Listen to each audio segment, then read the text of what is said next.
আচ্ছা, আপনারও তো একটা মূলত সাধারণ ব্যবসাদার মানুষ। ভাঙড় বিধানসভায় শাসকে আছে তৃণমূল কংগ্রেস, আপনারা ব্যবসা করছেন কিছু বছরের পর বছরে যে ড্রেনটা পড়ে আছে, সাধারণ মানুষ যেতে পারছে না, সাধারণ মানুষ হাঁটতে পারছে না, আপনারা ভোট দিয়ে তাদেরকে মন্ত্রী এমএলএ বিধায়ক করছেন, কিন্তু আপনাদের কাছে আসছেন, আপনি কি বলবেন? আরে আমাদের এই গলি তো করেছে, ওরা বললো এখানে ঢালাই করব, এইবার বলে খানা কেটেতে চলে গেছে।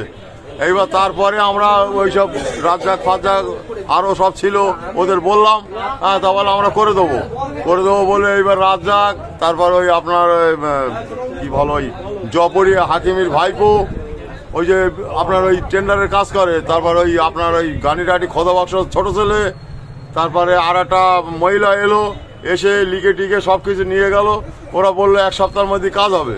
এইবার তারপরে তো 1 সপ্তাহ বলে 15 দিন হলো। তারপর রাজ্জাককে আমি একদিন ডেকে এখানে ধরে নিয়ে এলাম। হ্যাঁ, ও বললো হ্যাঁ এই সপ্তাহ হবে, এই সপ্তাহে ওই সপ্তাহে এরকম করছে।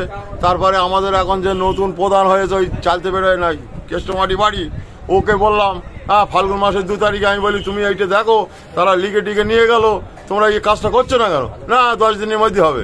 10 দিন বলে 17 তারিখে ফের দেখা হলো, বললো এই সপ্তাহ হয়ে যাবে। আবার ফের 17 তারিখ থেকে 22 তারিখে দেখা হলো, বললো এই 2-4 দিনের মধ্যে হয়ে যাবে। হ্যাঁ, এই হইতে হচ্ছে না। তাহলে এই প্রত্যেকটা দিন আমাদের এখানে 15টা-20টা করে লোক পড়তেছে। এমনি সাধারণ ভালো লোক যদি যায়, বেখেয়াল হলি বাই চান্সে পড়ে যাচ্ছে। সেদিন গানিরাটি একটা লোক পড়লো, অন্তত 10 মিনিট বয়স্ক লোক, তার 10 মিনিট বসকে রাখতে হলো। বয়স্ক মানুষ পড়ে গেছে, মানে কি অবস্থা। বেখেয়ালে লোক গেলেই পড়তে, যে কোনো মানুষ ভালো মানুষ গেলেও বেখেয়াল হয়ে যাচ্ছে, পড়ে যাচ্ছে। কি বলবেন, নির্বাচনের আগে রাজনৈতিক সভা থেকে নেতারা অঙ্গীকারবদ্ধ হয় আমাদেরকে ভোট দিয়ে জেতালে আপনাদের পাশে দাঁড়াবো, সাথে দাঁড়াবো, উন্নয়ন করবো, কিন্তু যেভাবে চুরি করছে তৃণমূল দলের নেতারা, সেটা মনে হয় দেখছে বাংলার মানুষ। এটাও চুরি, সব ঠিক আছে, তৃণমূল করুক আর আপনার ভাইজান করুক, আমাদের এই কাজ করছে না। এটা তো তৃণমূল কংগ্রেস চুরি করতেছে, তা সবাই তো জানে চোর। ওরা তো সবাই জানে ওরা চোর। ওরা 2 টাকা পকেটে আলি 10 টাকা খরচ করে, আর বাকি 200 টাকা আসে যদি 10 টাকা খরচ করে 190 টাকা বাড়িলে যায়। তাও তো 10 টাকা খরচ করে তার কোনো গ্যারান্টি নেই। কতদিন হচ্ছে আজকে 2 বছরের ওপর হচ্ছে। 2 বছরের ওপর, আজ করি কাল করি পশু করে এই বেগ আমাদের তো ঝোলাচ্ছে। এবার আমাদের কোনো একটা দোকানদারে সাইকেল নিয়ে এসে মাল নেবে, তারা আসতে পারে না, কোনো মোটর সাইকেল আসে না, আর রিক্সা তো টোটালি আসে না। এইবার আমাদের ভোট দিনে এই ব্যবসা করে খেতে হয়, ঠিক আছে। এইবার কোনোদিন 100 টাকা হচ্ছে, কোনোদিন 200 টাকা হচ্ছে, আমাদের সংসার তো চলে না। খদ্দের না ঢুকতে পারলে মালটা নেবে কেটা বলো। এইবার ওদের আমরা রোজ বলতিস তো এই সপ্তাহ হবে, ওই সপ্তাহ হবে, এই সপ্তাহ, এইরকম করে ধোকা দিয়ে কদিন মানুষের চলে। ধোকা দেওয়ার একটা সিস্টেম আছে। কোন বাজার এটা? এটা ভাঙড় বিজয়গঞ্জ বাজার, মাসপটির পরের গলিটায়। কি বলবেন আপনি? বিরোধী দলনেতা যেভাবে একাধিক সাধারণ মানুষের অভিযোগ করছে, এটা গুরুতর অভিযোগ যে 2 বছর ধরে ভাঙড় বিধানসভা দখল করে রেখেছে শাসক দল অর্থাৎ তৃণমূল কংগ্রেস, সাধারণ মানুষ হাঁটতে পারছে না। কি বলবেন আপনি বিরোধী দলনেতা? দেখেন, এই তৃণমূল কংগ্রেস যেদিন থেকে ক্ষমতায় এসে এরা মিথ্যা আশ্বাস দিয়ে দিন কাটাতো, তার একটা জ্বলন্ত প্রমাণ ভাঙড় বাজারে। যে ভাঙড়কে নিয়ে মাননীয় গর্বের সঙ্গে বলতো, তিনি একটা স্লোগান এক সময় গেঁথেছিলেন। তিনি বলতো সংগ্রামের আর এক নাম ভাঙড় সিঙ্গুর নন্দীগ্রাম। যে ভাঙড়ের নাম ভাঙিয়ে তিনি আজকের মসনদে বসেছে, সেই ভাঙড়ের মানুষ কি পরিস্থিতিতে আছে এই মাননীয় আর খোঁজ নেয় না। আমরা এখানে আসলাম, সাধারণ দোকানদারদের সঙ্গে এবং সাধারণ মানুষদের সঙ্গে কথা বললাম। তারা যে কষ্টে আছে, শুধু দোকানদাররা দোকানদারি করবে এটা বড় জিনিস নয়।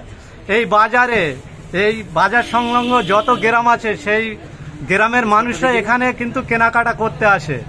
এই বাজারের দোকানদারদের মুখ থেকে আমরা শুনতে পেলাম যে এখানে একাধিক মানুষ তারা পড়ে গিয়েছে। বর্ষার সময় এতটাই জল জমে থাকে, একটা খরিদ্দার সেখানে মাল কেনার মতন পরিস্থিতি থাকে না। এটা যারা শাসকে আসে তাদের তো মানুষ নির্বিঘ্নে ভোট দিয়ে একটা শাসন ব্যবস্থা করেছে। তারা যদি শাসকের নামে শোষণ করে, বাংলার মানুষ তার যোগ্য জবাব দেবে বলে আমরা মনে করছি। এই বিষয়ে কি মূলত কাউকে জানানো হয়েছে? দেখেন, এখানে যারা ডেভেলপমেন্টের দায়িত্বে আছেন, বিশেষ করে বাজার কমিটি, তাদের দায়িত্ব যে অন্তত বোলাকে জানানো বা যারা রাজনৈতিক স্তরে আছে তাদের সঙ্গে আলোচনা করতে। আমরা কেবলমাত্র 6 থেকে 7 মাস আমরা পঞ্চায়েতে এসছি। আমি হয়তো আজকের বিরোধী দলনেতা, আমাদের টিম এর পূর্বেও পাঠিয়েছিলাম। আমাদের মহিলা নেত্রী আসমা সহ একাধিক পঞ্চায়েত মেম্বাররা ইতিমধ্যে আমাদের বিডিও সাহেবকে জানিয়েছেন। তিনি আমাদের আশ্বাস দিয়েছেন যে তিনি খতিয়ে দেখবেন এবং যাতে এই সমস্যা যথা সময়ের মধ্যে নিষ্কৃত করা যায় সেটা তিনি দেখবেন। কিন্তু আমি বিডিও সাহেবের উদ্দেশ্য করে বলবো, আপনিও এমনটা করবেন না, এই তৃণমূল কংগ্রেসদের মতন মিথ্যা আশ্বাস দিয়ে চলে যাবেন। আমি আপনার কাছে করজোরে অনুরোধ করছি, মানুষের স্বার্থে কোন দল বড় কথা নয়, মানুষ এখানে উপকৃত হবে। মানুষ সমস্যায় আছে, সেই সমস্যাটাকে সমাধান করার জন্য যিনি ব্লকে আছেন বিডিও সাহেব, তার কাছে আমি একান্তভাবে আবদার করছি বা অনুরোধ করছি, আপনারা যত শীঘ্রই এই সমস্যাটা সমাধান করে মানুষের স্বাভাবিক জীবনে ফিরে আনার জন্য ব্যবস্থা করার জন্য আমি অনুরোধ করব। সাধারণ মানুষ এবং ব্যবসাদাররা যে অভিযোগ করছে, তারা বছরের পর বছর যারা শাসকে আছে তাদের কাছে জানিয়েও কোনো সুযোগ সুবিধা পায়নি। আপনারা আইএসএফ দল করছেন, এই সাধারণ মানুষের পাশে কি আপনারাই দাঁড়াবেন আগামী দিনে, কি বলবেন? দেখেন, আমরা তো বিশ্বাস করে তৃণমূল কংগ্রেসকে 2006 সাল থেকে তানাদের সঙ্গে আছি। তানারা আমাদেরকে বলেছিলেন ডেভেলপমেন্ট এনে দেবে। সেই নিরিখে আমরা দেখেছিলাম 2006 সালে একটা বিধায়ক নির্বাচিত করেছিলাম। সেই বিধায়কের কার্যকলাপ বাংলার মানুষ সহ ভাঙড়ের মানুষ দেখেছে। সে আমাদের বিধায়ক তখন 2006 সালের বিধায়ক কি করেছেন, একজন অধ্যাপিকার মুখে জগ ছুঁড়ে মেরেছেন। এটা কিন্তু একটা বিধায়কের কালচার না। ভাঙড়ের বিধায়ককে দিয়ে রাইটাসের মতন জায়গায় মমতা ব্যানার্জি সংবিধান হাতে করে রেখেছে, আর ভাঙড়ের বিধায়ককে দিয়ে সেখানে চেয়ার টেবিল ভাঙচুর করেছে, বকলমে ভাঙড়টাকে বদনাম করেছে। তাই আমরা ভাঙড়ের মানুষ নতুন একটা দিশা, আইএসএফ একটা প্ল্যাটফর্ম, সেই প্ল্যাটফর্মকে সমর্থন জানিয়ে এখনো পর্যন্ত 60 থেকে 70 জন পঞ্চায়েত আমাদের দিয়েছে ভাঙড়ের মানুষ। আপনারা জানেন, এখনো বিচার অধীনে আমাদের এখনো 82টা ঝুলছে। যদি সেই আমরা যদি কন্টেস্ট করতে পারতাম, তাহলে ভাঙড় সত্যিকারের যে ডেভেলপ চেয়েছে সেটা আমরা দিতে পারতাম। আমরা দুর্ভাগ্যের সঙ্গে বলছি, আমরা এখনো পঞ্চায়েত প্রধান গঠন করতে পারিনি, যেটা এখনো পর্যন্ত জুডিশিয়াল মেটার বিচারাধীনে আছে। সেটা যদি আমরা সক্রিয় ভূমিকা রেখে আনতে পারি, আমরা মানুষকে যে কথাটা দিই, ইন্ডিয়ান সেকুলার ফ্রন্টের চেয়ারম্যান নওশাদ সিদ্দিকী যে কথা দেয় এবং তার দলের কর্মীরা যে কথা দেয়, অন্তত পক্ষে পূরণ করার চেষ্টা করে। আমরা বলছি, আগামী দিনে যদি আমরা স্বচ্ছভাবে আমরা আসতে পারি, মানুষের জন্য যে কাজ করছি, আমরা মনে করি রাজনীতি স্তরে মানুষ হচ্ছে বড় দেবতা। সেই দেবতাকে পূজা করা হচ্ছে রাজনৈতিক নেতাদের কাজ। নেতারা আজকের বিশাল বহুল বাড়ি গাড়ি করে নিচ্ছে, কিন্তু যে সাধারণ মানুষের ভোট নিয়ে তার স্থান পেয়েছে তাদেরকে ভুলে যাচ্ছে।